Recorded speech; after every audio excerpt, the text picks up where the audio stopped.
앞에서 북한군이 총을 쏘고 있었고 뒤에서는 남한군도 총을 겨누고 있었습니다. 저는 그 한가운데 서 있었어요.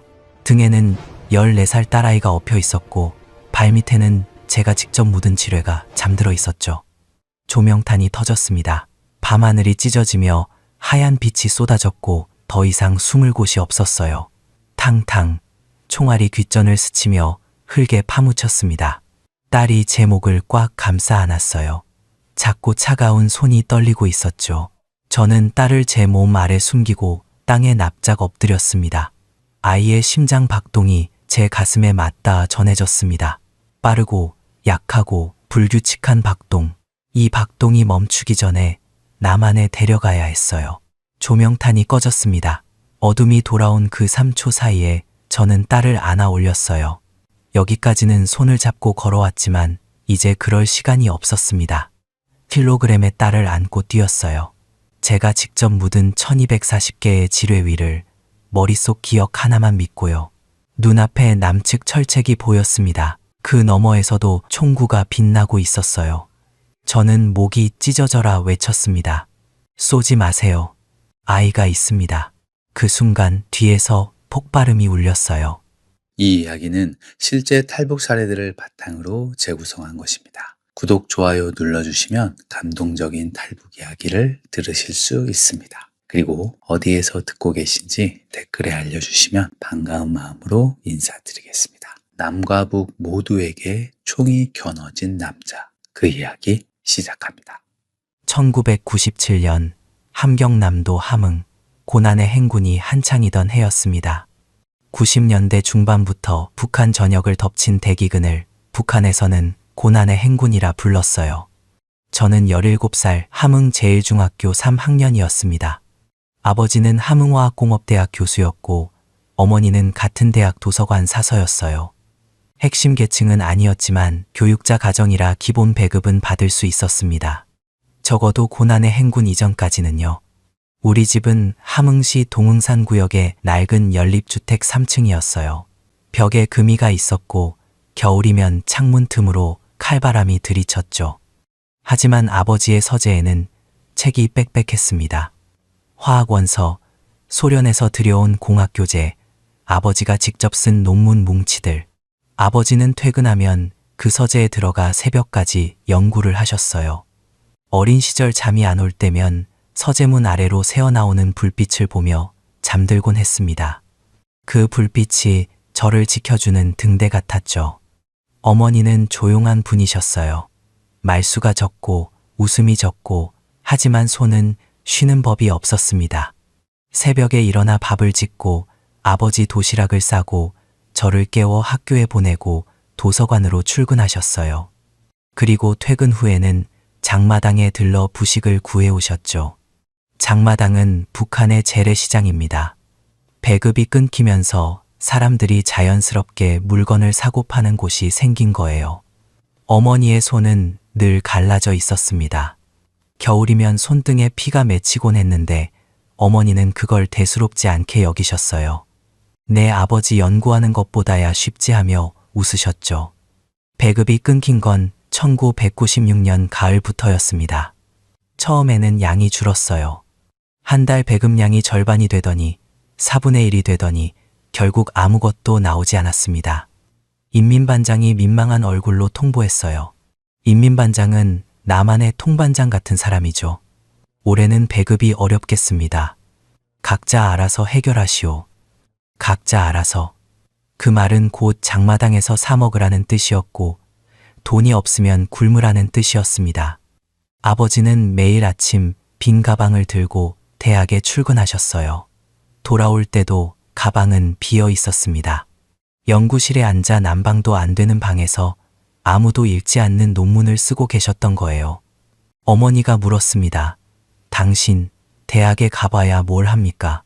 차라리 장마당이라도 나가보시오. 아버지는 한마디만 하셨어요.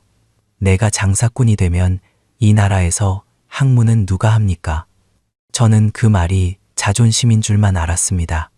지금 생각하면 아버지는 학문이라는 마지막 자존심까지 내려놓으면 자기가 완전히 무너질 걸 아셨던 것 같아요. 빈 가방을 들고 출근하는 것은 아직 인간이라는 증거를 스스로에게 보여주는 의식이었을 겁니다. 어머니는 장마당에서 두부를 만들어 팔기 시작하셨어요. 새벽 4시에 일어나 콩을 갈고 두부를 만들고 장마당 바닥에 자리를 깔고 앉아 하루 종일 파셨습니다. 손님이 올 때마다 맛있는 두부예요, 먹어보시오 하며 웃던 어머니의 얼굴이 아직도 눈에 선해요. 평양음악대학 성악과를 꿈꾸다가 가정 형편 때문에 사서가 된 어머니가 장마당에서 두부를 파는 겁니다. 어머니는 한 번도 불평하지 않으셨어요. 다만 밤에 다리를 주무르며 오늘은 장사가 됐다 또는 오늘은 안 됐다 하고 혼잣말을 하셨죠. 그래도 식탁 위의 음식은 점점 줄어갔습니다. 이 밥이 옥수수죽으로 바뀌고 옥수수죽이 강냉이풀죽으로 바뀌었어요. 강냉이풀죽은 옥수수 속대를 갈아 물에 탄 건데 죽이라기보다는 흙탕물에 가까웠습니다. 맛이 없다는 표현도 사치였어요. 맛 자체가 없었으니까요. 학교에서는 급식이 끊겼고 아이들이 하나둘 보이지 않기 시작했습니다. 병에 걸렸다, 시골 친척 집에 갔다는 이유가 붙었지만 우리 모두 진실을 알고 있었어요. 굶어서 일어나지 못하는 거였죠. 제 짝꿍이었던 동수도 어느 날부터 나오지 않았습니다. 3주 뒤 담임 선생이 무표정하게 말했어요. 김동수 학생은 전학 갔다. 전학. 그때 우리 사이에서 전학은 죽음의 다른 말이었습니다. 1997년 2월 아버지는 대학 연구실에서 쓰러지셨습니다. 영양실조였어요. 발견했을 때 아버지의 몸무게는 40kg이 안 되었다고 합니다. 센티미터의 큰 키에 40kg, 뼈의 가죽만 남은 거였죠. 아버지를 마지막으로 본 건 대학 부속 영안실이었습니다. 하얗게 변한 얼굴, 움푹 들어간 눈두덩, 튀어나온 광대뼈. 아버지의 손을 잡았는데 너무 가벼웠어요. 뼈 위에 종이를 한 겹 씌운 것 같았습니다. 이 손이 화학 공식을 적고 제 등을 두드려주고 제 머리를 쓰다듬어 주던 그 손이라는 게 믿기지 않았어요. 장례를 치를 쌀도 없었습니다. 어머니가 이웃집을 돌며 옥수수 가루를 빌려오셨고 그걸로 제사상을 차렸어요. 옥수수떡 3개와 물 1그릇. 그게 평생을 학문에 바친 교수의 마지막 밥상이었습니다. 어머니는 제사상 앞에서 통곡하지 않으셨어요. 눈물도 흘리지 않으셨습니다. 그냥 무릎을 꿇고 오래 앉아 계셨어요. 한참 뒤에야 당신 고생했소 하고 한마디를 하셨죠. 그 한마디에 담긴 무게가 그때는 몰랐지만 지금은 압니다. 저는 그 떡을 보면서 결심했어요.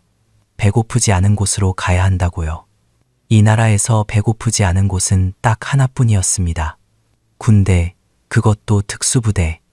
17살에 자원 입대했어요. 어머니는 제 손을 잡고 한마디만 하셨습니다. 살아서 돌아와라. 꼭. 저는 고개만 끄덕였어요. 그때는 몰랐죠. 그 약속을 지키는데 27년이 걸릴 줄은요. 함흥역에서 군용 열차를 탔습니다. 차창 너머로 어머니가 서 계셨어요. 두부를 팔아 산 것인지 군것질 봉투를 들고 플랫폼에서 한참을 서 계셨습니다. 열차가 움직이기 시작하자 어머니가 봉투를 들어 흔드셨어요. 저는 손을 흔들지 못했습니다. 창밖을 보면 눈물이 나올 것 같아서 고개를 돌리고 맞은편 벽만 바라보았어요. 17살 소년의 마지막 오기 같은 것이었죠. 신병훈련소에서 저는 두각을 나타냈습니다. 체력은 보통이었지만 수학과 물리에 강했어요. 아버지가 밤마다 서재에서 적던 그 공식들이 아들의 손끝에서 다른 용도로 부활한 겁니다. 훈련교관이 제 실력을 눈여겨보더니 3개월 만에 특수작전대대 공병분대로 발령을 냈어요. 특수작전대대 공병.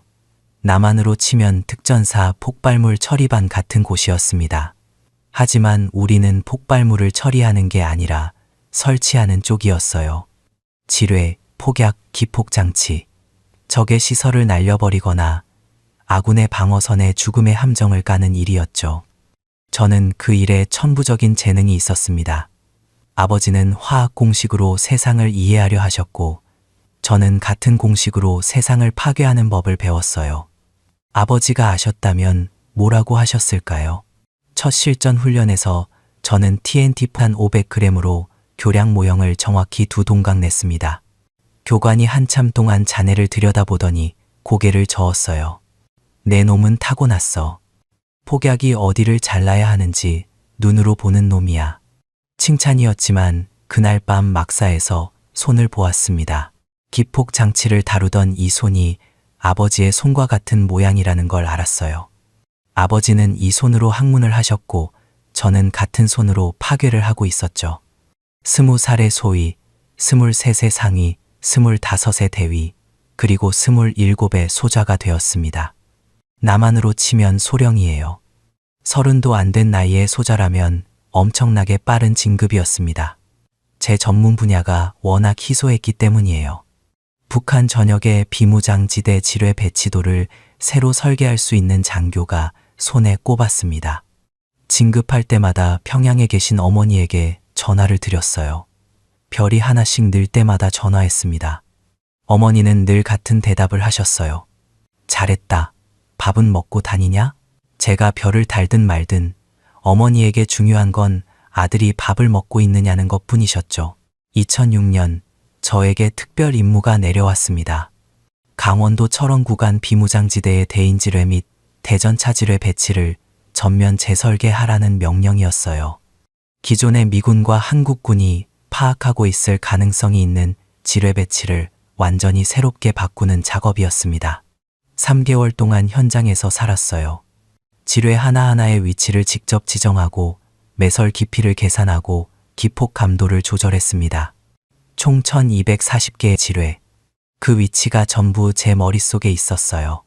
종이에 적으면 유출 위험이 있으니 모든 좌표를 암기하라는 명령이었죠. 1000개의 지뢰 좌표, 그걸 외울 수 있는 사람이 있을까 싶으시겠지만 저는 외웠습니다. 아버지에게서 물려받은 수리적 두뇌 덕분이었어요. 좌표를 수열로 변환하고 수열을 패턴으로 외웠습니다. 아버지가 화학식을 외우던 방법과 같았어요. 지금도 눈을 감으면 그 지뢰밭의 지도가 눈앞에 펼쳐집니다. 악몽처럼요. 현장에서 작업하는 3개월 동안 부하들과 함께 막사에서 잤어요. 공병 분대의 병사들은 대부분 20살도 안 된 젊은이들이었습니다. 그 중에 김태일이라는 상등병이 있었어요. 강원도 평강 출신 19살. 얼굴에 아직 여드름이 남아있던 소년이었죠. 태일이는 손재주가 좋아서 기폭장치 조립을 맡았는데 작업 중에 늘 흥얼거리는 습관이 있었습니다. 태일아, 폭약 앞에서 노래를 부르면 어떡하냐? 진동이 전해져서 터지면? 제가 핀잔을 주면 태일이는 쪽 웃으며 대좌 동지, 폭약은 진동으로 안 터집니다. 과학적으로요 하고 대꾸했어요. 건방진 녀석이었지만 폭약 앞에서도 노래를 부를 수 있는 배짱이 기특했습니다. 작업 마지막 날 태일이가 저에게 물었어요. 대좌 동지, 이 지뢰밭을 지나갈 수 있는 사람이 있습니까? 저는 잠시 생각했습니다. 없다. 내가 설계했으니까 나만 알고 있다. 나 빼고는 아무도 못 지나간다. 태일이가 웃었어요. 그러면 대좌가 적으로 변하면 큰일 나겠네요. 농담이었을 겁니다. 하지만 18년 뒤 그 농담이 현실이 될 줄은 그때 아무도 몰랐죠. 그 임무를 완수한 공로로 중좌, 남한으로 치면 소령으로 진급했습니다. 당에서 표창장과 함께 평양 만수대 지구의 아파트까지 배정해 주었어요. 어머니를 모시고 평양으로 이사했습니다. 어머니는 넓은 아파트에 들어서며 이렇게 말씀하셨어요. 내 아버지가 보면 좋아했을 텐데 저는 아무 말도 못했습니다. 아버지가 굶어 죽은 나라에서 그 나라의 군인이 되어 출세한 아들을 아버지가 정말 좋아했을까요? 그 질문이 가슴속에서 가시처럼 박혀 있었지만 당시에는 모른 척했어요. 어머니를 평양으로 모신 뒤 어머니는 더 이상 두부를 팔지 않아도 되셨습니다.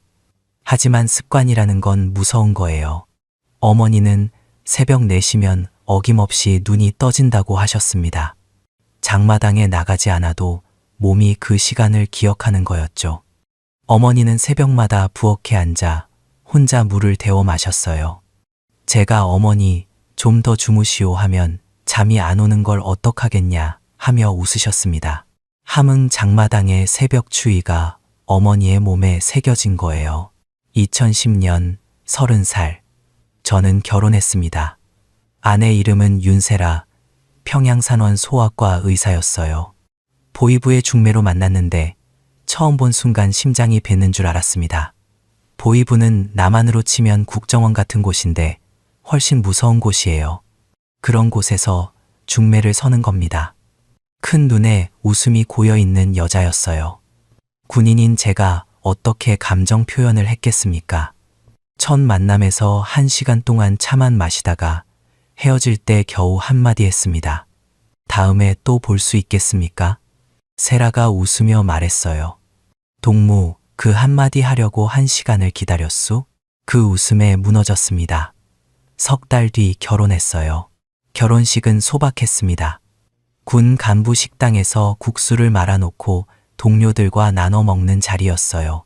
세라는 하얀 저고리를 입고 있었는데 그날따라 유난히 예뻐 보였습니다. 어머니가 세라의 손을 잡고 말씀하셨어요. 우리 아들이 말이 없어서 미안해요. 아버지를 닮아서 그래요. 세라가 웃으며 대답했죠. 괜찮습니다, 어머니. 말 없는 사람이 마음은 깊은 법이지요. 그 한마디에 어머니의 눈시울이 붉어졌습니다. 2011년 딸이 태어났어요. 한수연. 3kg이 안 되는 작은 아이였습니다. 분만실에서 처음 안았을 때 세상에서 가장 가볍고 가장 무거운 것을 동시에 아는 기분이었어요. 아이의 손가락이 제 검지를 잡았을 때 폭약과 기폭 장치만 만지던 이 손에 이렇게 부드러운 것이 감기다니 믿기지 않았습니다. 그런데 수연이는 태어날 때부터 심장에 문제가 있었어요. 심실중격 결손, 남한 말로 하면 심장벽에 구멍이 있는 겁니다. 평양산원 의사들은 수술이 필요하다고 했지만 북한에서는 그 수술을 할 수 있는 병원이 없었어요. 세라가 의사였으니 누구보다 잘 알고 있었습니다. 수연이의 심장이 언제까지 버틸 수 있는지를요. 밤마다 수연이의 숨소리를 세던 세라의 모습이 기억나요. 청진기를 아이 가슴에 대고 한참을 듣고 고개를 끄덕이고 다시 듣고 의사의 귀로 딸의 심장 소리를 확인하는 게 일과였습니다. 성진 동무, 이 아이는 15살을 넘기기 어렵습니다. 세라가 처음으로 제 앞에서 울었어요. 저는 아내의 어깨를 안고 잠든 수연이를 내려다보며 주먹을 쥐었습니다. 아무 말도 하지 못했어요. 군인은 적과 싸우는 법은 알아도 딸의 심장을 고치는 법은 몰랐으니까요. 그때부터 저는 2개의 전쟁을 동시에 치르게 되었습니다. 하나는 조선인민군 특수부대 장교로서의 전쟁, 다른 하나는 딸의 목숨을 지키기 위한 아무에게도 말할 수 없는 전쟁이었죠. 여러분, 자식이 아프다는 게 어떤 건지 아시는 분은 아실 겁니다. 차라리 제 심장을 떼어줄 수 있다면 그렇게 하고 싶었어요. 하지만 세상은 그렇게 되지 않았습니다. 해가 바뀌고 또 바뀌었어요. 수연이가 5살이 되던 해였습니다. 아이가 물었어요. 아빠, 나는 왜 친구들처럼 뛰면 안 돼요? 저는 수연이를 무릎에 앉히고 말했습니다. 수연이 심장에 작은 구멍이 있어서 그래. 그런데 그건 특별한 거야. 수연이 심장만 소리가 다르거든. 아이가 고개를 갸웃했어요. 다른 소리가 나요? 응, 다른 아이들보다 더 예쁜 소리가 나. 거짓말이었지만 아이의 눈이 반짝거렸습니다. 그 반짝임을 지키고 싶었어요. 2013년 저는 대좌로 진급했습니다. 남한으로 치면 대령이에요. 특수작전대대 폭파중대장이라는 직책까지 받았죠. 겉으로 보면 승승장구였습니다. 하지만 밤마다 수연이의 가쁜 숨소리를 듣고 있으면 별이 10개가 달려도 소용없었어요. 수연이는 자라면서 점점 약해졌습니다. 조금만 뛰어도 입술이 파래졌고 겨울이면 감기가 폐렴으로 번졌어요. 밥을 먹어도 살이 붙지 않았습니다. 심장이 제대로 뛰지 못하니 영양분이 몸에 흡수되지 않는 거예요. 14살인데 몸무게가 35kg, 또래 아이들보다 10kg 이상 가벼웠습니다. 세라가 한숨을 쉬며 말했어요. 이 아이 몸은 10살에서 멈춰 있어요. 심장이 버텨주질 못하니까. 평양산원에서 쓸 수 있는 약은 한계가 있었습니다. 세라가 의사 동료들을 통해 중국산 심장약을 구해왔지만 그것도 점점 구하기 어려워졌어요. 2020년 수연이가 9살이 되던 해 겨울이었습니다. 수연이가 학교에서 쓰러졌다는 연락을 받았어요.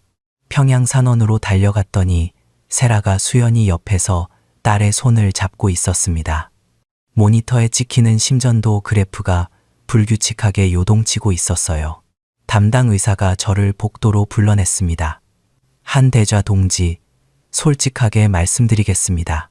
이 아이의 심장은 3년 안에 멈출 겁니다. 수술 없이는 방법이 없습니다. 3년. 수연이가 12살이 되면 죽는다는 뜻이었어요. 복도 창밖으로 평양 시내가 내려다 보였습니다. 화려한 미래 과학자 거리에 불빛이 반짝이고 있었어요. 핵무기와 미사일을 만드는 나라에서 어린아이 심장 하나 고치지 못한다니요. 그날 밤 집으로 돌아오는 길에 처음으로 생각했습니다. 나가야 한다. 이 나라 밖으로. 수연이를 살리려면 남한으로 가야 한다고요. 하지만 저는 대좌였습니다. 비무장지대 지뢰 배치도가 머릿속에 통째로 들어있는 최고급 군사기밀 보유자였어요. 보위부의 감시가 일반 주민의 10배는 됐습니다. 외출할 때마다 미행이 붙었고 전화는 도청당했으며 한 달에 한 번 사상 검토를 받았어요. 그런 제가 탈북한다? 불가능에 가까운 일이었습니다. 하지만 불가능한 일을 가능하게 만드는 것이 제 직업이었어요. 폭파 전문가는 구조물의 가장 약한 지점을 찾아 최소한의 폭약으로 최대한의 효과를 내는 사람입니다. 탈출도 마찬가지였어요. 체제의 가장 약한 고리를 찾으면 됩니다. 저는 계산을 시작했습니다. 2021년 봄부터 저는 비밀리에 탈출 계획을 세우기 시작했습니다. 3년 안에 수연이를 데리고 남한에 도착해야 했어요. 의사가 말한 시한이 3년이었으니까요. 먼저 탈출 경로를 선택해야 했습니다. 일반적인 탈북 루트는 두만강을 건너 중국으로 가고 중국에서 동남아를 거쳐 남한으로 들어오는 거예요. 하지만 이 루트는 최소 3개월에서 6개월이 걸립니다. 심장병이 있는 수연이가 그 여정을 버틸 수 있을지 확신할 수 없었어요. 중국 산속을 걷고 메콩강을 건너고 동남아 밀림을 지나는 건 건강한 성인에게도 지옥이니까요. 그래서 저는 미친 듯한 결론에 도달했습니다. 비무장지대를 직접 넘는다. 제가 설계한 지뢰밭을 제가 뚫고 지나간다. 왜 비무장지대인가? 이유는 3가지였어요. 첫째, 거리가 가장 짧습니다. 군사분계선에서 남한 쪽 철책까지 2km. 둘째, 제가 지뢰 위치를 전부 알고 있어요. 셋째, 넘기만 하면 바로 남한 땅입니다. 중국이나 동남아를 거칠 필요가 없는 거죠. 하지만 변수가 너무 많았습니다. 첫째, 지뢰 배치도가 제가 설계한 이후 변경되었을 가능성이에요. 2006년에 설계한 뒤 18년이 지났습니다. 그 사이에 추가 매설이나 변경이 있었을 수 있었어요. 이걸 확인해야 했죠. 둘째, 경비 체계입니다. 비무장지대 북쪽에는 2중 3중의 경비망이 깔려 있어요. 초소마다 보초가 서고 야간에는 서치라이트가 돌아갑니다. 열 감지 센서도 있었어요. 셋째, 수연이의 체력이었습니다. 지뢰밭을 넘는데 최소 2시간. 그 시간 동안 영하의 추위 속에서 수연이가 버틸 수 있을까요? 넷째, 세라. 아내를 어떻게 할 것인가? 함께 가면 발각 위험이 커지고 두고 가면 보위부의 보복을 받을 겁니다. 저는 한 가지씩 해결하기 시작했습니다. 지뢰 배치 변경 여부를 확인하기 위해 2022년에 비무장지대 정기 점검 임무를 자원했어요. 대좌급 장교가 직접 점검을 나간다고 하니 상부에서는 의아해했지만 후임 장교들의 관리 상태를 직접 확인하겠다는 명목을 세웠습니다. 철원 구간 비무장지대에 도착해서 사흘 동안 지뢰밭을 돌았어요. 제가 2006년에 설계한 배치와 비교하며 변경된 부분을 확인했습니다. 변경된 곳은 전체의 약 15%, 나머지 85%는 제 기억과 정확히 일치했어요. 변경된 구간의 새 좌표도 머릿속에 입력했습니다. 돌아오는 길에 저는 지뢰밭 안에 한 줄기 통로가 있다는 것을 확인했어요. 제가 원래 설계할 때 의도적으로 만들어 놓은 빈 공간이었습니다. 지뢰 매설 당시 작업자들이 드나들 수 있도록 남겨둔 통로였는데 작업 완료 후 매설하라는 명령이 내려왔어요. 하지만 저는 보고서에만 매설 완료라고 적고 실제로는 비워두었습니다. 왜 그랬냐고요? 솔직히 말하면 당시에는 탈출 같은 건 생각도 하지 않았어요. 그냥 혹시 모를 비상 상황에 대비해서 빈 통로 하나쯤 남겨두는 게 폭파 전문가의 본능이었습니다. 건물을 폭파할 때도 항상 비상 탈출로를 확보해 두는 것처럼요. 그 본능이 18년 뒤에 저와 딸의 목숨을 살리게 될 줄은 정말 몰랐어요. 경비 체계는 더 까다로운 문제였습니다. 초소 배치, 순찰 패턴, 교대 시간. 이건 공병이 아니라 보병 영역이었어요. 직접 정보를 얻을 수가 없었습니다. 그때 뜻밖의 인물이 나타났어요. 정태혁, 35살, 보위부 소속 감시 요원이었습니다. 그는 저를 감시하기 위해 배치된 사람이었어요. 정태혁과의 첫 만남은 2022년 10월이었습니다. 제가 비무장지대 점검을 다녀온 직후 보위부에서 면담을 요청해 왔어요. 작은 사무실에 앉은 젊은 남자가 태연하게 말했습니다. 한대좌 동지, 비무장지대 점검은 잘 다녀오셨습니까? 후임들 관리 상태가 어떠했습니까? 그의 눈빛에서 의심의 기운을 읽을 수 있었어요. 하지만 증거가 없으니 다그칠 수도 없는 거였죠. 정태혁은 그 뒤로도 수시로 저에게 접근했습니다. 밥을 사자고 하고 술을 사자고 하고 감시라는 걸 뻔히 알면서도 피할 수 없었어요. 보위부 요원의 식사 제안을 거절하면 그 자체가 의심의 근거가 되니까요. 여러 차례 만남이 이어졌습니다. 술자리에서 정태혁은 제 이야기를 끌어내려 했고 저는 아무것도 아닌 이야기만 늘어놓았어요. 군사 훈련 이야기, 부대 일상 이야기. 핵심은 절대 건드리지 않으며 서로 탐색의 줄다리기를 한 겁니다. 그런 시간이 넉 달쯤 지났어요. 2023년 봄, 기묘한 일이 벌어졌습니다. 정태혁이 술에 취해 제 앞에서 울기 시작한 거예요. 평양 외곽의 허름한 식당이었습니다. 소주를 대여섯 잔 비우더니 갑자기 테이블에 이마를 박았어요. 한대좌, 나도 사람입니다. 나도 사람이란 말입니다. 저는 놀라서 그를 바라보았습니다. 무슨 소리요? 정동무. 그가 고개를 들었을 때 눈이 벌밖에 충혈되어 있더군요. 내 여동생이 2020년에 교화소에서 죽었습니다. 교화소. 남한으로 치면 교도소인데 교도소라기보다는 강제노동수용소에 가까운 곳이죠. 남한 드라마를 봤다는 이유로 2년형을 받았는데 교화소에서 영양실조로 죽었습니다. 그가 이를 악물었어요. 보위부 요원의 여동생이 남한 드라마를 봤다는 게 저한테는 더 큰 죄가 됐어요. 강등당하고 한대좌 감시 임무에 배치된 것도 그 때문입니다. 여동생 이름은 정은별이라고 했어요. 2020년 당시 24살. 함흥의 방직 공장에서 일하던 평범한 아가씨였습니다. 누군가가 USB에 담아온 남한 드라마를 친구들과 돌려보다 보위부에 걸린 거예요. 정태혁이 보위부 요원이었으니 사정을 봐줄 수 있지 않았겠느냐고요? 반대였습니다. 보위부 가족이 비사회주의 행위에 연루되면 더 무겁게 처벌해요. 본보기를 보여야 하니까요. 면회를 갔는데 은별이가 뼈만 남았더군요. 정태혁의 목소리가 갈라졌습니다. 오빠, 나 나가면 밥 좀 많이 해줘. 그게 은별이가 마지막으로 한 말이었다고 해요. 저는 한동안 말이 없었습니다. 이 남자가 진심인지 아니면 제 본심을 떠보려는 보위부의 공작인지 판단할 수 없었어요. 폭파 전문가의 본능이 경고했습니다. 변수를 늘리지 마라. 믿지 마라. 하지만 사람의 마음이라는 건 계산대로 되지 않는 거예요. 한 달 뒤 정태혁이 결정적인 정보를 가져왔습니다. 철원 구간 비무장지대 경비초소의 교대 시간표와 순찰 경로였어요. 한 대좌, 이건 보위부 내부 문서입니다. 이걸 왜 저에게 줍니까? 제가 물었을 때 정태혁은 담담하게 말했어요. 대좌가 왜 비무장지대 점검을 자원했는지 저는 알고 있습니다. 대좌의 딸이 심장병이라는 것도 알고 있습니다. 등골이 서늘해졌습니다.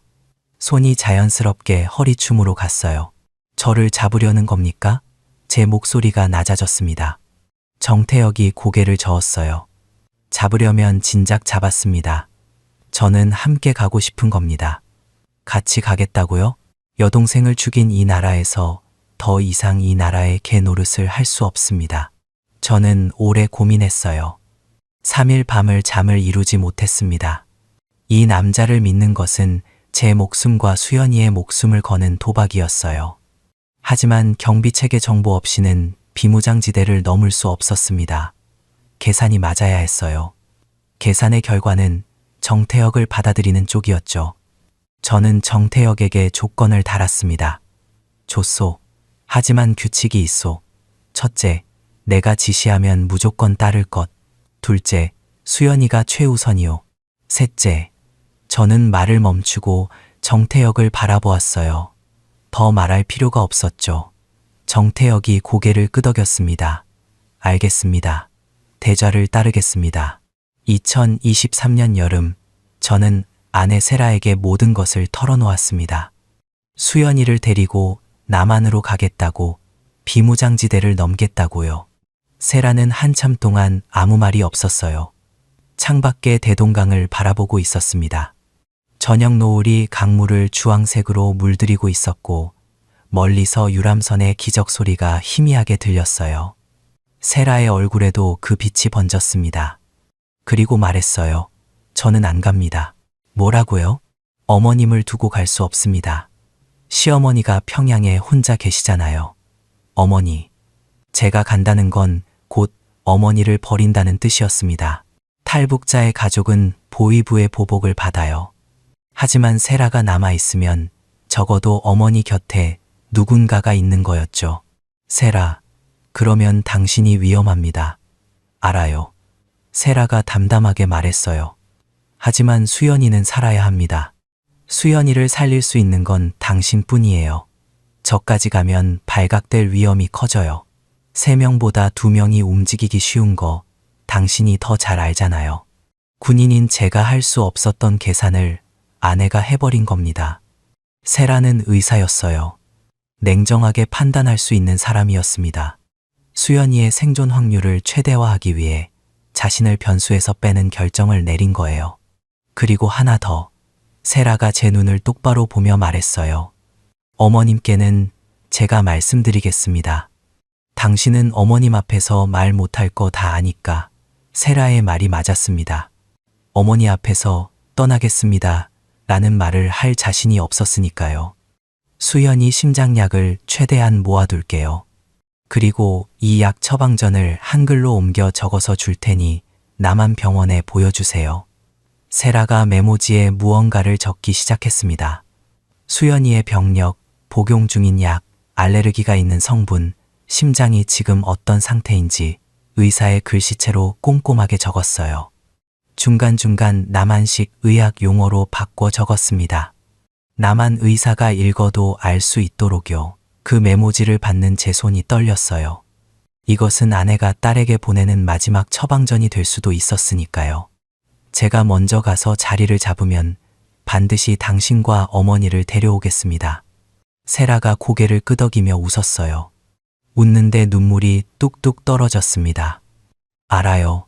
당신이라면 할 수 있어요. 저는 아내를 안았어요. 말이 나오지 않았습니다. 가슴 속에서 무언가 찢어지는 듯한 통증이 왔지만 소리를 내지 않았어요. 그해 가을부터 본격적인 준비에 들어갔습니다.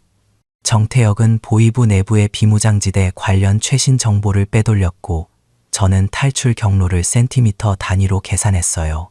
매일 밤 수연이와 세라가 잠든 뒤 화장실에 숨어서 지뢰밭 지도를 머릿속으로 그렸습니다. 지뢰 좌표를 하나하나 떠올리며 통로의 폭을 재고 안전 경로를 확정했어요. 문제는 돈이었습니다. 남한에 도착한 뒤 수연이의 수술비가 필요했어요. 심장 수술비가 얼마인지는 몰랐지만 적지 않을 거라는 건 알았습니다. 저는 2년에 걸쳐 비밀리에 금을 모았어요. 군수물자 수송 과정에서 빠지는 금을 조금씩 모은 겁니다.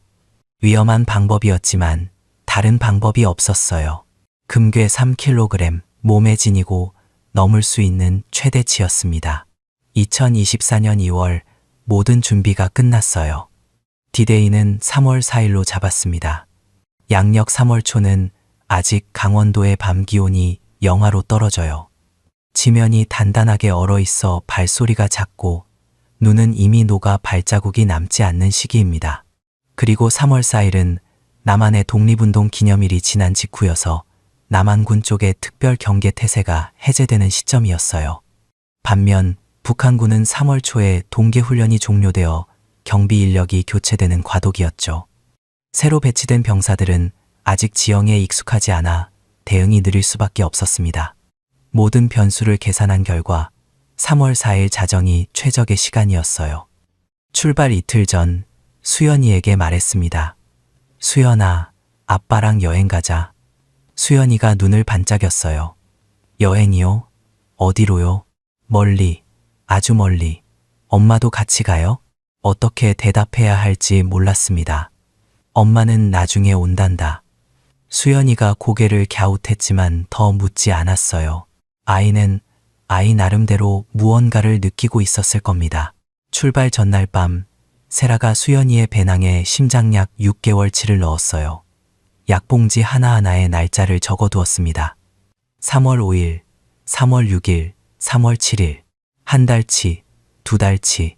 의사의 정확함이었어요. 그리고 배낭 안감 사이에 접어 넣은 종이 한 장, 수연이에게 쓴 편지였습니다. 수연아, 엄마가 옆에 없어도 약은 꼭 챙겨 먹어야 해. 밥도 따뜻한 거 먹고 잠도 푹 자고. 엄마는 금방 갈 거야. 사랑한다. 저는 그 편지를 보지 않은 척했어요. 보면 갈 수 없을 것 같았으니까요. 마지막 밤, 세라가 수연이의 머리를 빗겨주고 있었습니다. 아이는 이미 잠들어 있었어요. 세라의 손이 아이의 머리카락을 한 올 한 올 정리하는 모습을 멀찍이서 지켜보았습니다. 그 손끝에 담긴 것이 무엇인지 말하지 않아도 알았어요. 2024년 3월 4일 오후 6시. 저는 마지막으로 평양 아파트의 현관문을 잠갔습니다. 세라가 문 앞에 서 있었어요.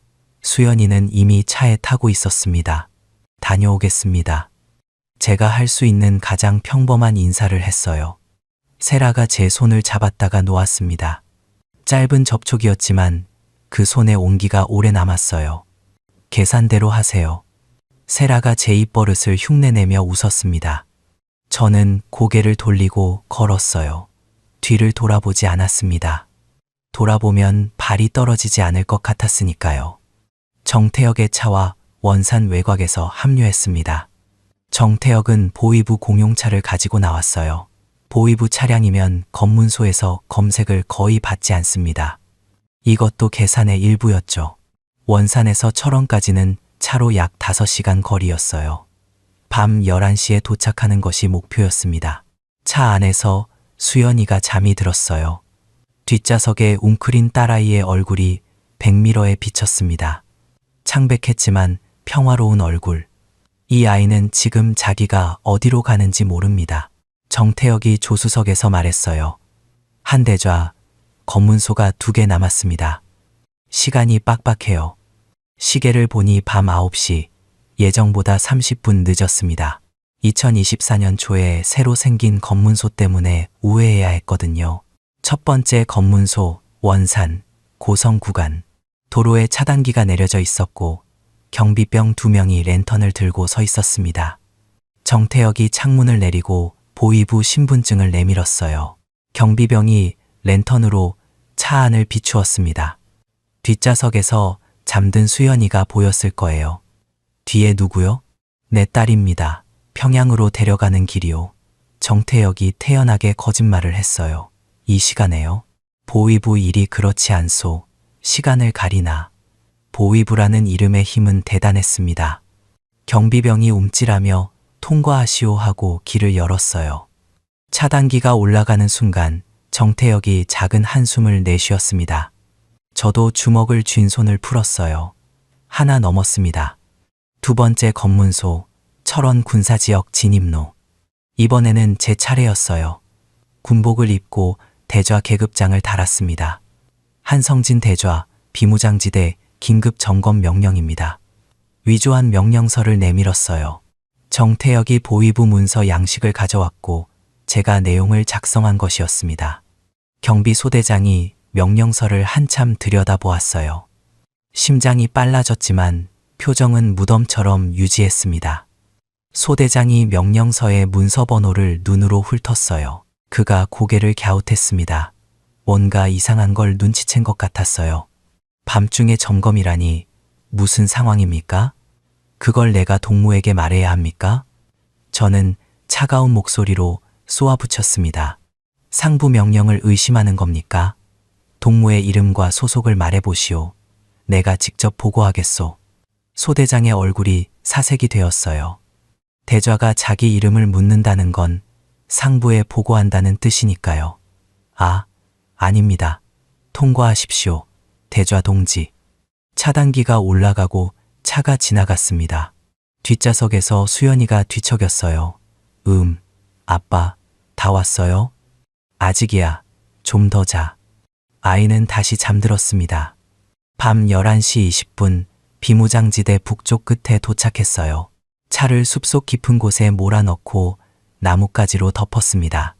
발견되더라도 시간을 벌 수 있도록요. 여기서부터는 도보였어요. 정태혁이 배낭을 메고 저는 수연이를 깨웠습니다. 수연아, 일어나야 한다. 아빠, 여기 어디예요? 너무 추워요. 수연이가 눈을 비비며 일어났어요. 밤 공기가 매서웠습니다. 수연이의 입에서 하얀 김이 피어올랐어요. 배낭에서 핫팩을 꺼내 수연이의 주머니에 넣어주고 목도리를 단단히 감아주었습니다. 장갑도 끼워주었어요. 세라가 수연이 손에 맞춰 직접 든 털장갑이었습니다. 수연아, 지금부터 아빠가 하는 말 잘 들어야 한다. 소리 내면 안 돼. 알겠지? 수연이가 겁먹은 눈으로 고개를 끄덕였어요. 비무장지대 북쪽 철책까지 이동하는데 30분이 걸렸습니다. 산길을 타고 경비 초소의 서치라이트를 피해 덤불 사이를 지나갔어요. 정태혁이 가져온 순찰 시간표가 정확했습니다. 우리가 지나가야 할 길목에 있는 초소의 경비병이 교대하는 시간에 맞춰 이동했어요. 철책 앞에 도착한 건 자정 즈음이었습니다. 정태혁이 가져온 정보대로 자정에서 새벽 1시 사이에 경비 교대가 이루어져요. 교대 시 인수인계의 약 30분. 그 30분의 빈 시간이 우리의 창문이었습니다. 제가 미리 준비한 절단기로 철책의 철사를 잘랐어요. 굵은 철사가 끊어질 때마다 딱 소리가 났고 그 소리가 총성처럼 크게 느껴졌습니다. 이가 시릴 만큼 추운 밤이라 손이 말을 듣지 않았어요. 절단기를 잡은 손이 미끄러져 철사에 베었습니다. 뜨거운 피가 손등을 타고 흘렀지만 닦을 새도 없이 계속 잘랐어요. 사람 한 명이 빠져나갈 수 있는 구멍을 만드는데 7분이 걸렸습니다. 정태혁이 먼저 통과했어요. 그 다음 수연이를 밀어 넣었습니다. 아빠, 무서워요. 수연이가 속삭였어요. 아빠가 있으니까 괜찮아. 가자. 마지막으로 제가 통과했습니다. 철책 너머는 지뢰밭이었어요. 여러분, 지뢰밭이라는 곳이 어떤 곳인지 아십니까? 겉으로 보면 그냥 풀이 자란 벌판입니다. 3월 초여서 풀은 말라 있었고 군데군데 잡목이 서 있었어요. 달빛 아래 평화로워 보이기까지 했습니다. 하지만 그 땅 아래에는 1000개가 넘는 지뢰가 잠들어 있었어요. 잘못 밟으면 발이 날아가거나 운이 나쁘면 몸 전체가 산산조각 나는 곳입니다. PMN, 이 대인지뢰는 5kg의 압력으로 작동해요. 아이의 발 하나만 밟아도 터진다는 뜻입니다. TM, 62 대전차 지뢰는 240kg이 기준이지만 18년간 땅속에서 부식되면 훨씬 적은 압력에도 반응할 수 있어요. 그리고 그 지뢰를 묻은 사람이 바로 저였습니다. 이 지뢰밭을 설계한 것이 2006년이었으니 18년 만에 다시 이 땅을 밟는 거예요. 그때는 이 나라를 지키기 위해 지뢰를 묻었고 지금은 이 나라를 떠나기 위해 지뢰 사이를 걷고 있었습니다. 저는 수연이의 손을 잡았어요. 작고 차가운 손이었습니다. 세라가 뜬 털장갑 너머로도 아이의 떨림이 전해졌어요. 수연아, 아빠 손을 꼭 잡고 아빠 옆에 바짝 붙어서 걸어. 아빠가 걷는 길을 벗어나면 안 돼.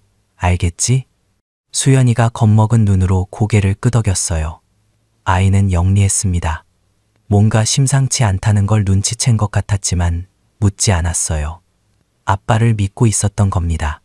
첫 발을 내디뎠습니다. 머릿속에서 지뢰밭 지도가 펼쳐졌어요. 좌표 1번, TM, 62 대전차 지뢰, 매설 깊이 30cm. 오른쪽으로 2m 우회. 좌표 2번, PMN, 2 대인 지뢰, 매설 깊이 20cm. 왼쪽으로 1.5m 이동. 한 걸음 내디딜 때마다 계산했습니다. 발을 놓기 전에 위치를 확인하고 확인한 뒤에야 체중을 실었어요. 그리고 수연이가 같은 경로를 따르는 것을 확인한 뒤에야 다음 발을 옮겼습니다. 제가 오른쪽으로 한 발 옮기면 수연이도 오른쪽으로, 제가 멈추면 수연이도 멈추고, 느렸지만 서두르면 죽는 거예요. 수연이는 제 손을 잡은 채 한 번도 불평하지 않았어요. 숨소리만 가빠졌을 뿐이었죠. 잡은 손의 힘으로 아이가 얼마나 집중하고 있는지 알 수 있었습니다. 손가락이 하얗게 질릴 만큼 꽉 쥐고 있었어요. 정태혁은 우리 뒤를 따라왔습니다. 제가 걸은 경로를 그대로 밟으며요. 첫 번째 위기는 출발한 지 20분 만에 왔어요. 앞쪽 30m 지점에서 불빛이 보였습니다. 순찰 초소의 랜턴이었어요. 교대 시간이 끝나고 새 경비병이 자리를 잡은 겁니다. 예상보다 5분 빨랐어요. 불빛이 천천히 좌우로 움직이고 있었습니다. 저는 즉시 몸을 낮추며 수연이를 끌어당겼어요. 수연아, 엎드려. 속삭이자 아이가 바로 납작 엎드렸습니다. 저는 수연이 옆에 나란히 엎드려 아이의 입을 손으로 가볍게 막았어요. 아이의 뜨거운 숨결이 손바닥에 닿았습니다. 심장이 약한 아이의 호흡은 가쁘고 불규칙했어요. 풀숲에 엎드린 채 5분을 기다렸습니다. 영하 12도에 얼어붙은 땅이 복부를 찔러왔어요. 옷을 뚫고 들어오는 냉기가 뼛속까지 파고들었습니다. 수연이의 몸이 점점 싸늘해지는 게 느껴졌어요. 아이의 입술이 파래지기 시작했습니다. 경비병의 불빛이 멀어졌어요. 저는 수연이의 손을 잡고 일으켜 세웠습니다. 아이의 입술색이 어두워져 있었어요. 핫팩을 꺼내 아이의 가슴팍에 대주었습니다. 수연아, 괜찮아? 응, 괜찮아. 좀 추울 뿐이야. 아이는 이를 딱딱 부딪히면서도 웃으려 했어요. 그 웃음이 칼날처럼 가슴을 베었습니다. 두 번째 위기는 더 심각했어요. 지뢰밭 중간 지점, 제가 비워두었던 통로에 진입했을 때였습니다. 달빛에 비친 지면이 이상했어요. 제 기억 속의 통로보다 폭이 좁아 보였습니다. 자세히 보니 통로 왼쪽에 새로운 흙 무더기가 있었어요. 흙의 색이 주변보다 약간 밝았습니다. 2022년 점검 이후에 누군가가 추가로 지뢰를 매설한 거예요. 등골이 서늘해졌습니다. 주먹을 쥐고 계산을 시작했어요. 제가 떠난 뒤 후임 장교가 빈 통로를 발견하고 추가 매설한 모양이었습니다. 2022년 점검 때는 없었어요. 그 사이 2년 동안 변경된 거였죠. 심장이 쿵쿵 뛰었지만 머리는 차갑게 돌아갔습니다. 폭파 전문가의 눈으로 흙무더기를 살폈어요. 매설 흔적의 패턴, 흙의 다짐 정도, 간격, 후임 장교의 매설 습관을 읽을 수 있었습니다. 이 구간을 설계한 후임은 김대호 소자였어요. 제가 직접 가르친 제자입니다. 대호의 매설 패턴은 3m 간격, 지그재그 배치, 제가 직접 가르친 방법이었어요. 자신이 가르친 제자의 솜씨가 자신을 죽이려 하고 있었습니다. 태일이의 농담이 떠올랐어요. 대자가 적으로 변하면 큰일 나겠네요. 통로의 폭이 원래 2m였다면 지금은 1m도 안 되었습니다. 나란히 걸을 수 없었어요. 일렬로 서야 했죠. 수연아, 지금부터는 아빠 뒤에서. 아빠 허리를 잡고 아빠가 멈추면 멈춰. 수연이가 고개를 끄덕이고 제 뒤로 섰습니다. 제 벨트를 한 손으로 움켜쥐었어요. 아이의 손가락에 힘이 들어가는 게 느껴졌습니다. 제 뒤에 수연이, 수연이 뒤에 정태혁. 세 사람의 발자국이 지뢰밭 위에 한 줄로 찍혀갔어요. 한 발자국, 한 발자국. 어깨를 앞으로 기울이고 옆으로 돌아서서 걸었습니다. 발밑에 흙 감촉에 신경을 곤두세웠어요. 매설된 지뢰 위의 흙은 주변보다 약간 부드럽습니다. 흙이 자연적으로 다져진 곳과 사람이 파서 되메운 곳은 밀도가 달라요. 그 미세한 차이를 발바닥으로 느끼며 걸었습니다. 3m, 4m, 5m. 아빠, 다리가 떨려요. 수연이가 속삭였습니다. 조금만 더, 거의 다 됐어. 거짓말이었어요. 아직 절반도 안 왔습니다. 하지만 아이에게 진실을 말할 수는 없었어요. 수연이의 발이 미끄러졌습니다. 언풀 위에서 운동화가 슬쩍 미끄러지며 아이가 비틀거렸어요. 제 손이 번개처럼 움직여 아이의 팔을 잡았습니다. 수연이의 발이 원래 위치에서 5cm쯤 옆으로 밀려나 있었어요. 5cm, 지뢰밭에서 5cm는 삶과 죽음의 거리입니다. 저는 아이를 천천히 원래 자리로 끌어당겼어요. 심장이 귓전에서 쿵쿵 울렸습니다. 수연이는 무슨 일이 있었는지 모르는 눈치였어요. 모르는 게 나았습니다. 좁은 통로를 다 빠져나왔을 때 다리에 힘이 풀려 주저앉을 뻔했어요. 정태혁이 뒤에서 거친 숨을 내쉬며 나왔습니다. 그의 얼굴이 땀으로 범벅이었어요. 영하의 날씨예요. 대좌, 뒤에 불빛이요. 뒤를 돌아보았습니다. 철책 쪽에서 여러 개의 랜턴 불빛이 움직이고 있었어요. 추격되었습니다. 우리가 철책을 잘라낸 것을 발견한 거예요. 절단된 철사 끝이 초소 센서에 감지된 모양이었죠. 시간이 없었습니다. 빠르게 갑니다. 정동무, 바짝 붙어요. 속도를 올렸습니다. 수연이의 손을 잡고 빠르게 걸었어요. 아이가 헐떡이며 따라왔습니다. 아빠, 숨이 차요. 조금만 더 버텨, 수연아. 아이의 호흡이 거칠어지고 있었어요. 심장이 무리하고 있다는 신호였습니다. 세 번째 위기는 지뢰밭 남쪽 끝 남한 측 철책에 가까워졌을 때 찾아왔어요. 갑자기 꽝 하는 소리와 함께 뒤쪽 하늘이 환해졌습니다. 조명탄이었어요. 북한 쪽에서 조명탄을 쏘아 올린 겁니다. 하얀 빛이 낙하산에 매달려 천천히 내려오며 지뢰밭 전체가 대나처럼 밝아졌어요. 우리의 모습이 완전히 노출되었습니다. 엎드려 저는 수연이를 끌어안고 땅에 납작 엎드렸어요. 정태혁도 옆에서 엎드렸습니다. 타탕, 타탕, 총성이 울렸어요. 지뢰밭 너머 북쪽 초소에서 사격을 시작한 겁니다.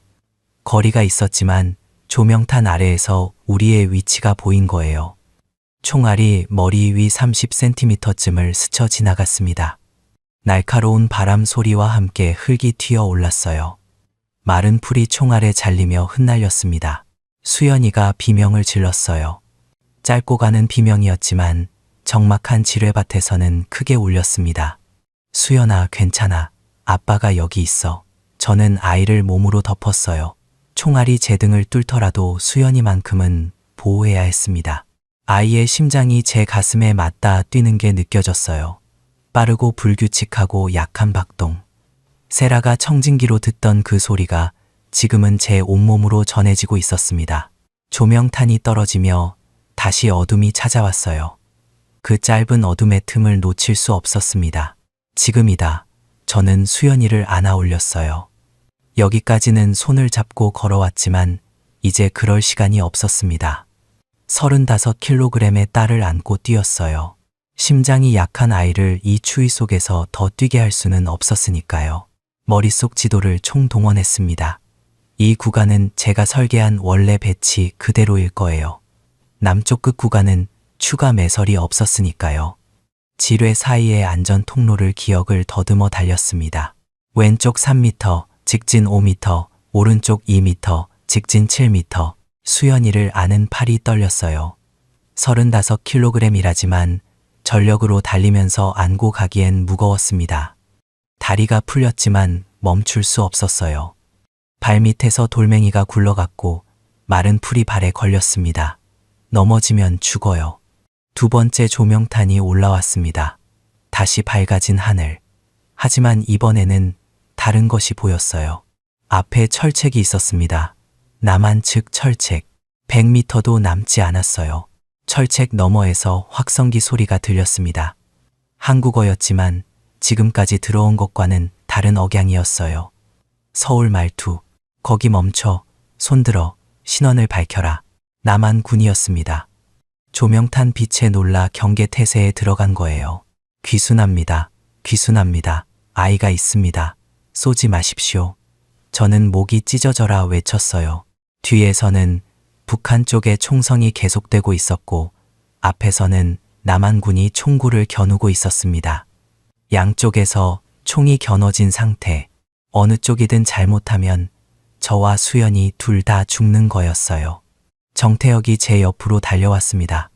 그의 왼쪽 어깨에 피가 번지고 있었어요. 정동무, 다쳤소? 어깨를 스쳤습니다. 괜찮습니다. 빨리 갑시다. 그가 이를 악물고 말했어요. 철책 앞에 도착했지만 넘을 수가 없었습니다. 남한 측 철책은 날카로운 철조망이 촘촘하게 감겨 있었어요. 수연이를 정태혁에게 맡겼습니다. 수연이 좀 안고 있어요. 정태혁이 부상당한 어깨를 움찔하면서도 아이를 받아 안았어요. 저는 배낭에서 절단기를 꺼냈습니다. 떨리는 손으로 철사를 잘랐어요. 딱딱딱 하나씩 끊어질 때마다 자유가 한 줌씩 가까워지는 느낌이었습니다. 피로 미끄러운 손으로 절단기를 움켜쥐며 잘랐어요. 거기 철책에서 물러서 남한군의 경고가 들렸습니다. 귀순자입니다. 딸이 아픕니다. 제발 도와주세요. 제 목소리가 갈라졌어요. 군인이 된 이후 누군가에게 제발이라는 말을 한 건 처음이었습니다. 철책에 구멍이 났어요. 정태혁이 수연이를 아는 채 먼저 통과했습니다. 마지막으로 제가 빠져나왔어요. 남한 측 철책을 넘는 순간 등 뒤에서 쾅 하는 폭발음이 들렸습니다. 누군가가 지뢰밭에서 지뢰를 밟은 거예요. 추격해 오던 북한 병사였을 겁니다. 폭발의 불빛이 잠시 밤을 밝혔어요. 뒤이어 비명 소리가 들렸습니다. 그 소리에 가슴이 아렸지만 뒤돌아볼 수 없었어요. 남한 군인들이 달려왔습니다. 총구를 겨누고 있었지만 수연이를 안고 있는 정태혁과 두 손을 든 저를 보자 잠시 멈칫했어요. 쏘지 마세요. 귀순합니다. 제가 무릎을 꿇었습니다. 정태혁에게서 수연이를 건네받아 품에 안았어요. 아이는 기절해 있었습니다. 추위와 공포에 지쳐 의식을 잃은 거예요. 아이의 얼굴이 달빛 아래 하얗게 빛나고 있었습니다. 위생병, 여기 아이가 의식이 없다. 빨리. 남한군 장교가 소리쳤어요. 위생병이 달려와 수연이의 맥박을 확인했습니다. 맥박 약합니다. 저체온증. 헬기 불러야 합니다. 저는 수연이의 차가운 뺨에 이마를 대었어요. 수연아, 다 왔어. 아빠가 데려왔어. 여기는 안전해. 대답이 없었습니다. 아이의 얼굴은 하얗게 질려 있었고 입술은 보랏빛이었어요. 제 눈에서 뜨거운 것이 흘러내렸습니다. 군인이 된 이후 한 번도 울지 않았던 제가 수연이를 안고 남한 땅에 무릎 꿇은 채 울었어요. 소리 없이 어깨만 들썩이며 여기까지 오는데 3년이 걸렸습니다. 계획을 세우고 정보를 모으고 동지를 얻고 아내와 이별하고 지뢰밭을 걸었어요. 1240개의 지뢰 사이를 걸은 거리는 약 2km, 시간은 2시간 40분. 그 2시간 40분이 제 인생에서 가장 길고 가장 짧은 시간이었습니다. 남한군 헬기가 수연이를 서울의 병원으로 이송했습니다. 새벽 하늘을 가르는 헬기의 프로펠러 소리를 들으며 저는 생각했어요.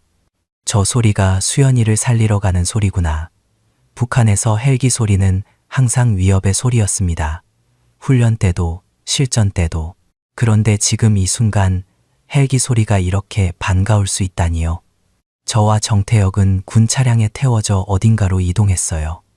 눈가리개가 씌워졌고 어디로 가는지 알 수 없었습니다. 차 안에서 따뜻한 담요가 어깨에 걸쳐졌어요. 누군가가 핫초코를 손에 쥐어주었습니다.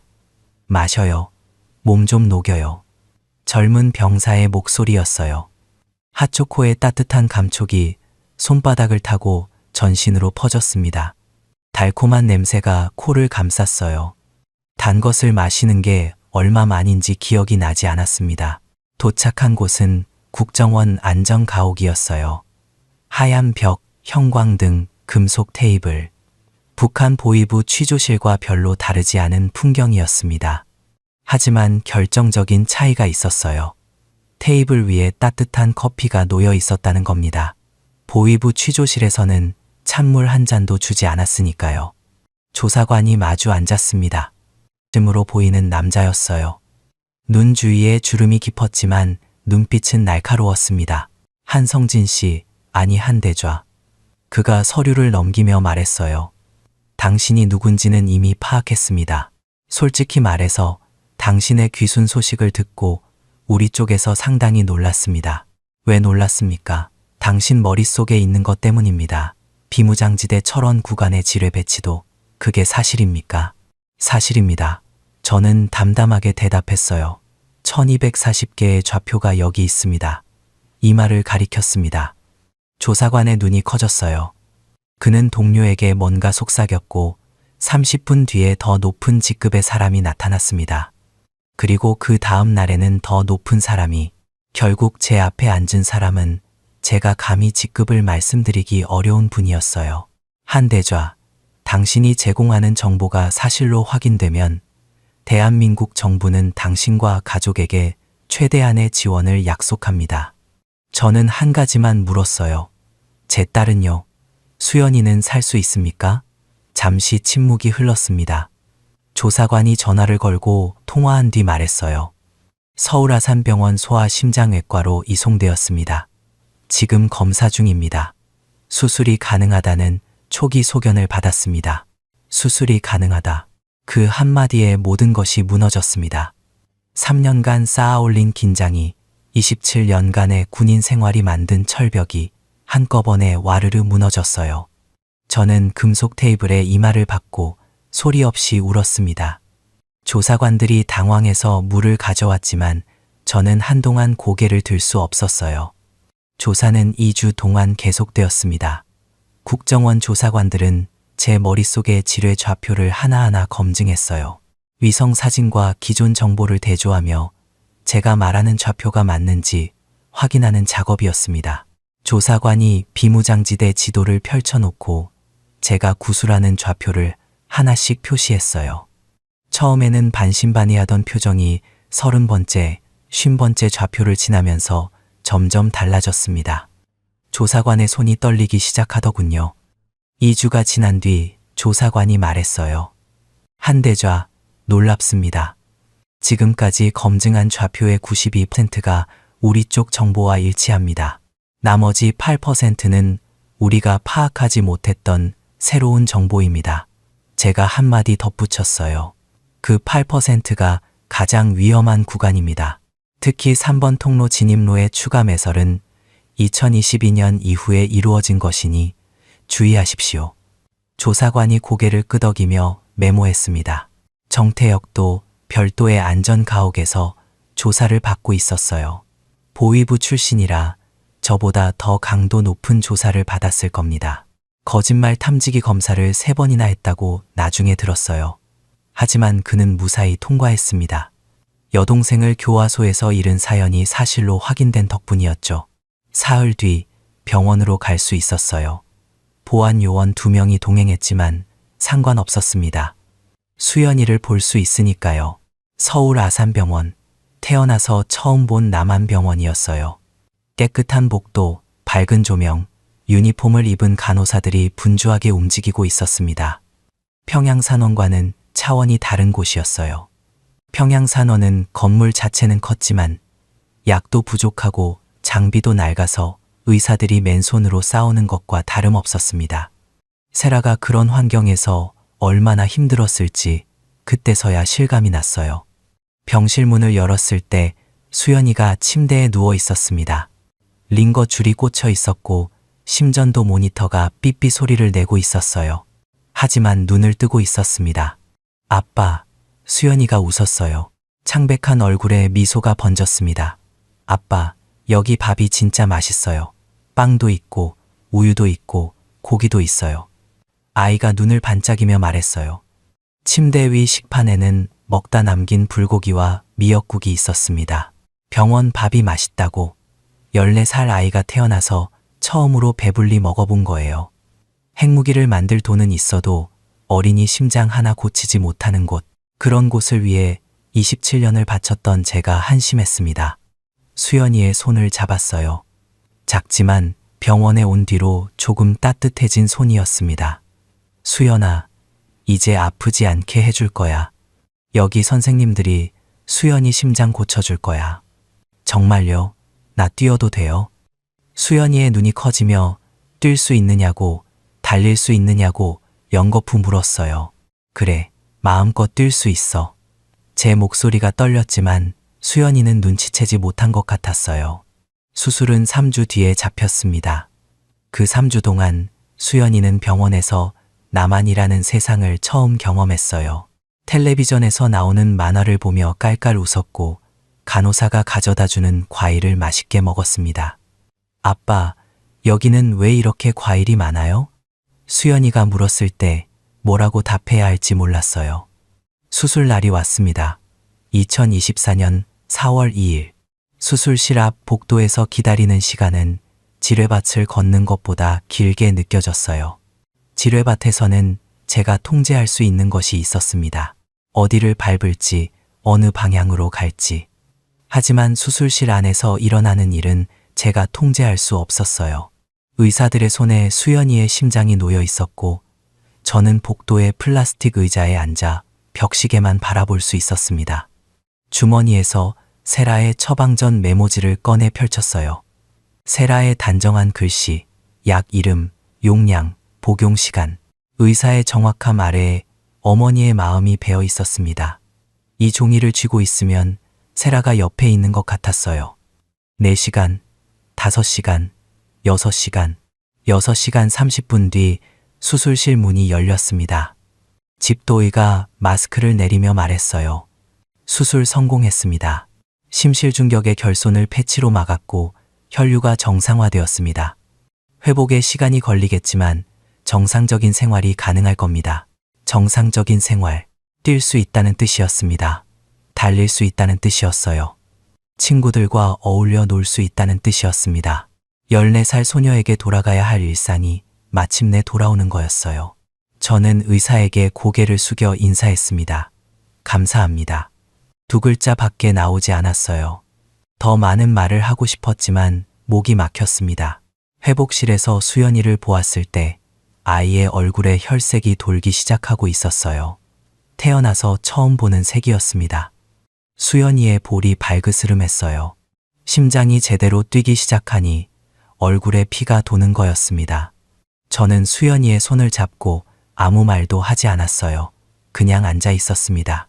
아이의 심전도가 규칙적으로 삐, 삐, 삐 울리는 소리를 들으며요. 세라가 매일 밤 청진기로 듣던 그 소리, 불규칙하고 약하던 그 소리가 이제는 규칙적이고 또렷하게 울리고 있었습니다. 그 소리가 제 인생에서 들은 가장 아름다운 소리였어요. 하나원을 나온 뒤 저는 직업을 구해야 했습니다. 국정원 담당관이 말했어요. 한 대좌님, 아니 강민호 씨, 군사기술 관련 일은 보안상 어렵습니다. 다른 분야를 찾아보시죠. 30년 가까이 군인이었습니다. 폭발물을 다루고 지뢰를 설계하고 부대를 지휘한 것이 제 인생 전부였어요. 그런데 그 경력이 남한에서는 쓸모가 없었습니다. 이력서에 적을 수도 없었어요. 전직 북한 대자라고 쓸 수는 없으니까요. 처음에는 건설 현장에서 일했습니다. 벽돌을 나르고 시멘트를 섞었어요. 몸이 힘든 건 아무것도 아니었습니다. 군인 시절에 비하면 아이들 놀이 같았어요. 하지만 현장 소장이 호루라기를 불 때마다 저는 몸이 굳었습니다. 호루라기 소리가 북한군 집합 신호와 같았거든요. 어느 날은 현장에서 점심을 먹는데 옆에 앉은 젊은 인부가 물었어요. 아저씨 어디 출신이에요? 말투가 좀 다른데. 강원도요. 거짓말이었습니다. 함흥 사투리를 숨기기 위해 강원도 말투를 연습했어요. 국정원에서 알려준 대로였습니다. 하지만 가끔 말이 튀어나왔어요. 동무라는 말이 습관처럼 나왔습니다. 그때마다 가슴이 철렁했어요. 수연이는 남한 학교에 적응하느라 힘들어했습니다. 중학교 2학년에 편입했는데 수업을 알아듣지 못했어요. 영어 수업이 가장 어려웠습니다. 북한에서는 영어를 적의 언어라고 가르쳤으니까요. 알파벳은 알았지만 단어를 거의 몰랐어요. 어느 날 수연이가 학교에서 울면서 돌아왔습니다. 아빠, 애들이 나보고 이상하대. 뭐가 이상하다고 하던? 말투가 이상하고 아이돌 이름을 모르는 게 이상하대. 스마트폰도 없는 게 이상하대. 수연이가 신발을 벗지도 않고 현관에 주저앉았어요. 저는 수연이 옆에 앉았습니다. 신발을 벗겨주면서 말했어요. 수연아, 아빠가 지뢰밭에서 너한테 뭐라고 했지? 수연이가 코를 훌쩍이며 대답했습니다. 한 발짝만 더. 그래, 한 발짝만 더. 학교도 마찬가지야. 오늘 하루 버텼으면 내일은 한 발짝 더 가는 거야. 수연이가 제 어깨에 얼굴을 묻었어요. 교복 위에 눈물이 번졌습니다. 저는 수연이의 머리를 쓸어주면서 생각했어요. 이 아이의 심장은 수술로 고칠 수 있었지만 마음의 상처는 수술로 고칠 수 없구나 하고요. 하지만 수연이는 강한 아이였습니다. 세라를 닮은 것인지 아니면 지뢰밭을 건넌 경험이 만들어준 것인지 한 달이 지나자 친구가 한 명 생겼어요. 같은 반 지은이라는 아이였습니다. 그 아이가 수연이에게 처음으로 말을 걸었다고 해요. 너 어디에서 왔어? 멀리서. 얼마나 먼데? 지뢰밭 하나 건너야 올 수 있는데. 지은이가 웃었다고 합니다. 농담인 줄 알았겠죠. 수연이도 웃었다고 해요. 농담이 아니었지만요. 세라 이야기를 해야겠습니다. 남한에 온 지 1년이 되었을 때 중국 쪽 브로커를 통해 세라의 소식을 들었어요. 세라는 평양을 떠나지 못했습니다. 제가 탈북한 직후 보위부가 세라를 조사했어요. 남편이 어디로 갔는지 사전에 알고 있었는지 세라는 모른다고 버텼습니다. 증거가 없었기에 교화소에 보내지는 않았지만 병원에서 해임되었어요. 소아과 의사에서 하루아침에 무직자가 된 거였죠. 브로커가 전한 세라의 말은 이것이었어요. 수연이 수술은 잘 되었나요? 그것만 알려주세요. 저는 브로커를 통해 답을 보냈습니다. 수술 성공했소. 수연이 심장, 이제 정상이요. 그 뒤로 석 달간 연락이 끊겼어요. 브로커가 잡혔다는 소문이 들렸습니다. 다른 브로커를 찾았지만 세라가 평양에서 어디로 갔는지 아무도 몰랐어요. 지금도 모릅니다. 수연이가 가끔 물어요. 아빠, 엄마는 언제 와? 저는 대답합니다. 엄마가 올 수 있을 때 올 거야. 그게 언제인데? 그 질문에는 대답하지 못합니다. 1년이 지났습니다. 2025년 봄. 저와 수연이는 서울에서 살고 있어요. 이름은 강민호와 강하은으로 바꿨습니다. 경기도 일산의 작은 아파트에서 둘이 살고 있어요. 아파트는 23평, 방 2개. 평양 만수대 지구의 아파트보다 작지만 이곳에서는 누가 문을 두드릴까 두려워하며 잠들지 않아도 됩니다. 지뢰밭보다 더 어려운 것이 남한 사회라는 걸 그때 처음 알았습니다. 처음 마트에 갔을 때를 잊을 수 없어요. 수연이의 손을 잡고 대형 마트에 들어갔는데 다리가 멈췄습니다. 과일 코너만 해도 사과, 배, 포도, 딸기, 바나나, 키위, 망고, 그 많은 과일이 산더미처럼 쌓여 있었어요. 북한에서는 사과 한 알이 장마당에서 중국 돈 5,000원이었습니다. 여기서는 한 봉지에 5,000원. 북한 돈이 아니라 남한 돈 5,000원이에요. 수연이가 제 손을 잡아당겼어요. 아빠, 이거 다 먹어도 돼요? 응, 사면 먹을 수 있어. 전부 다요? 수연이의 눈이 휘둥그레졌습니다. 아이에게는 과일 코너가 천국처럼 보였을 거예요.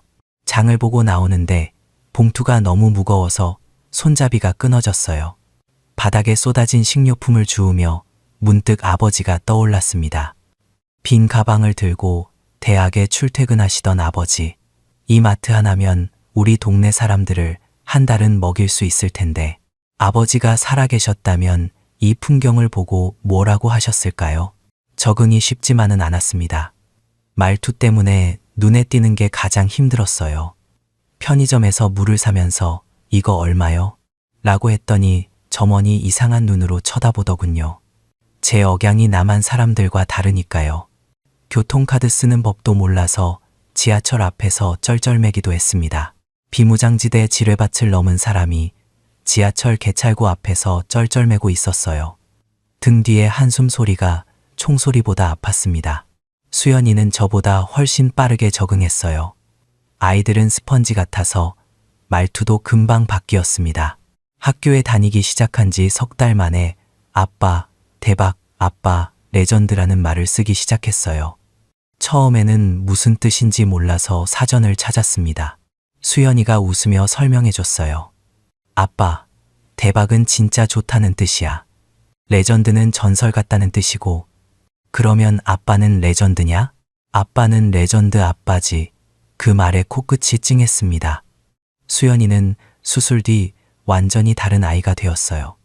체육 시간에 달리기를 했다며 신나서 얘기하는 날이면 저는 설거지를 하다 말고 아이의 이야기에 귀를 기울였습니다. 아빠, 나 오늘 반에서 달리기 3등 했어. 잘했다, 수연아. 근데 좀만 더 하면 1등 할 수 있을 것 같아. 다리가 하나도 안 아파. 마음껏 뛰는 딸. 그 모습을 보는 것만으로 충분했어요.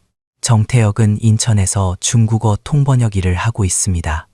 보이부에서 중국어를 배운 게 남한에서 밥벌이가 된 거예요. 가끔 주말에 전화가 옵니다. 한 대좌, 아니 강대리. 이번 주 밥 한번 먹읍시다.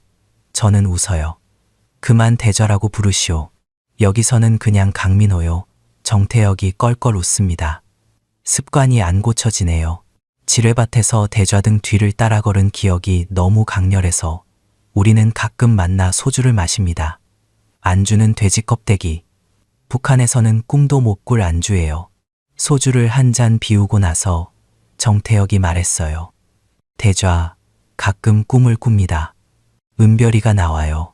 교화소 담장 안에서 웃고 있어요.